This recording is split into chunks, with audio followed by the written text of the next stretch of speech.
Hello, my name is Elizabeth Delgado, and today I will be presenting the Nara Group's project on Sugoroku, Japan's educational board game. So what is a Sugoroku? These are board games commonly found in magazines and newspapers.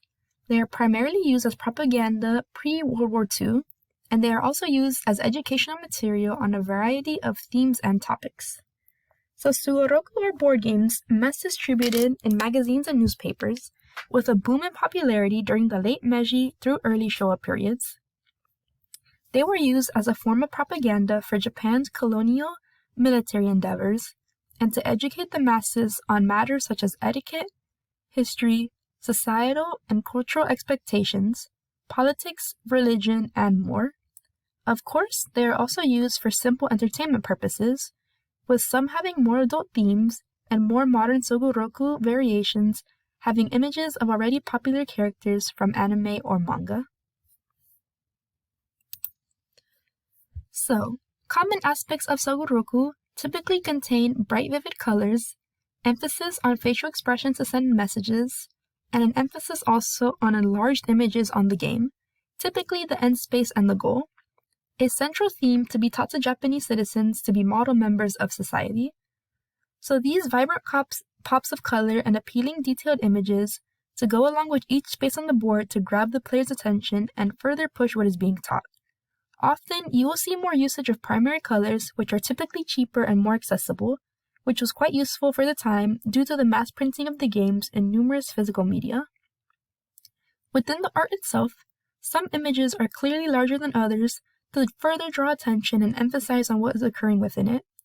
Facial expressions of characters will give off a lot more symbolism and impact on a player than what is to be initially believed. The propaganda and educational aspects they convey typically have one central message it is trying to send in order to imply what a model Japanese person is to be like. It helps implement new standards of culture and society to be expected of Japanese citizens in the modernizing, militaristic, nationalistic state, as seen with the constant image of the Japanese flag flying proudly in the sky in various Sugoroku. So, the first Sugoroku we will be looking at is called Shonen Shingan Sugoroku. It was created by Arimoto Hosoi. So this Sugoroku focuses on militarism, on constricting children for colonial and military endeavors, nationalism, showing a different perception of the reality of war, and using fantasy aspects and colorful art to appeal to the young audience. So this was created in 1919, and it begins with the boy adhering to his call for duty to serve in the military and soon heads off to Russia. There are elements throughout the game that are definitely meant to appease and appeal to young Japanese boys that may join the military, with two sort of fantasy images, one being the boy wrestling a bear and another being the boy riding an eagle into battle. Speaking of battles, there are actual scenes of war depicting explosions, attacks, and wounded soldiers. The major piece of false propaganda is the last space, the goal of the game, where it shows the Japanese being greeted, cheered for, and welcomed warmly by the Japanese people in a city, by the Russian people in the city.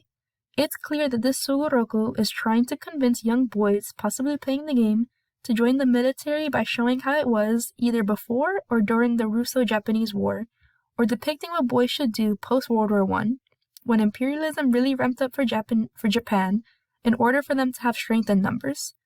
The showing of kind Russians meeting the boy and allowing them to march into Moscow, as well as one of the largest images being that of the boy smiling brightly, to give off the sentiment of being happy and proud of his decision, hides the true nature and reality of war in order to persuade these unsuspecting children.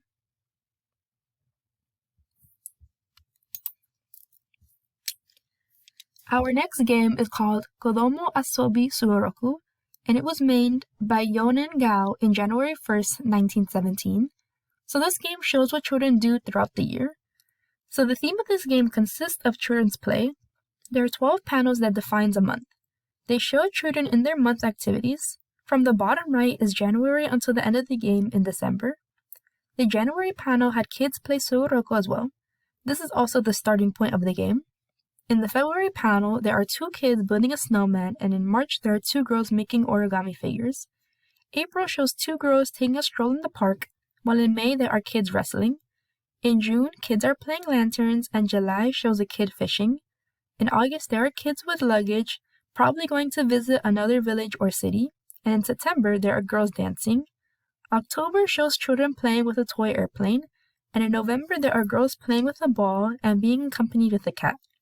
Finally, in December, there are kids who are playing with kites. So this game actually shows the modernization in the Meiji period and sameness, because a lot of these activities are also what Western children were doing at the time, and shows the new influx of products that Japanese were able to use. The next slide of this game is Imperial Troops Fighting. So this board game highlights Japanese militarism and the pride of fighting for one's country. So as we can see, it's a common theme that these games follow that depicts military involvement and showing the gratefulness and the pride that comes with being part of the military. So this Sugoroku game details images of Japanese tanks storming enemy trenches or friendly airplanes shooting down hostile forces, creating a patriotic feeling and a population that already has a great love for their country. Furthermore, such games are made in a romanticized reality of what war actually is, only including the positive parts. For instance, soldiers bravely rushing across no man's land, looking fierce and unstoppable as artillery strikes around them, and bombs exploding nearby, evoke feelings of excitement and passion for the fearless soldier. Or perhaps it is the sight of infantry humiliating the enemy in battle, and cheering as the Japanese flag is raised in hostile territory that makes the viewer proud of the soldier fighting for him and the country he loves so dearly.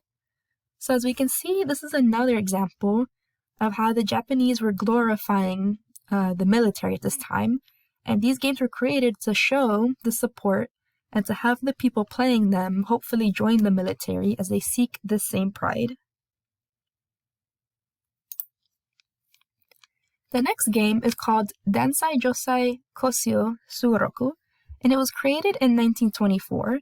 Just looking at it, we can see that this game is separated from the other games as it has a very distinct style, and we can see that it adopts Western language and imagery, and it promotes the modernization and the adoption of Western ideals. So this game is rather uncommon compared with the other ones, and it has labels such as ladder lass, which are both distinctly European words. The game features images of different roles in life, from waiter, mother, king, and goddess. The goal of the game is to start as a simple ladder lass, and to work your way towards becoming a god or goddess. The colors are also not as vibrant as other games, as we mentioned that other games utilize these vibrant primary colors. However, these games, while using red and yellows, are much softer than the other ones. Furthering the usage of European art, as it separates itself from the Japanese art, this Sugoroku stands out against the others as this utilization of Western culture and art was not very common at the time, during 1924. However, this could be a way to allow Japanese citizens to become accustomed to Western culture as Japan was opening its borders and modernizing.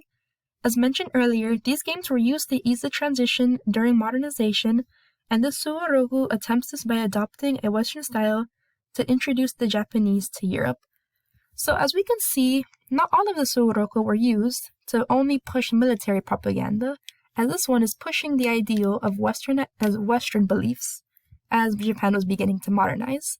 As we can see, we start our way as a ladder lass, and we work our way towards becoming a god and goddess, which fulfills that good action and works will allow you to live a successful life. The last game we will be looking at is called the Hataraki Sugoroku. This board game was created by Tenma Nobuchi in 1921, and it focuses on children completing chores and household tasks. So this game takes on a much lighter tone than the ones we discussed earlier, as it depicts the everyday life of children at home. This game utilizes a very distinct Japanese art style, the most Japanese influence than the former board games discussed. This Sugoroku depicts children performing various household chores, such as cleaning, doing laundry, and gardening. The end of the game results in the children being visited by Santa Claus while they sleep. The message that this game is spreading is quite obvious, that children who behave well and do their chores will be later rewarded with presents and toys. This is also an attempt to adjust children to modernization, as Santa Claus is a Western concept and was not utilized in Japan during 1921.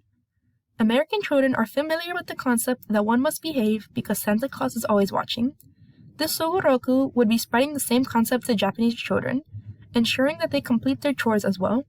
While some of these board games cover large topics such as military propaganda or acceptance of Western culture, some may be a simple message of behaving well for small children. So this is another way that shows modernization in Japanese culture. While it is more simple and lighter than the other ones, it's still showing that as children play this game, they are being open to other Western ideals. And that brings us to the end of the presentation. Thank you for listening, and this is the Nara group. Thank you.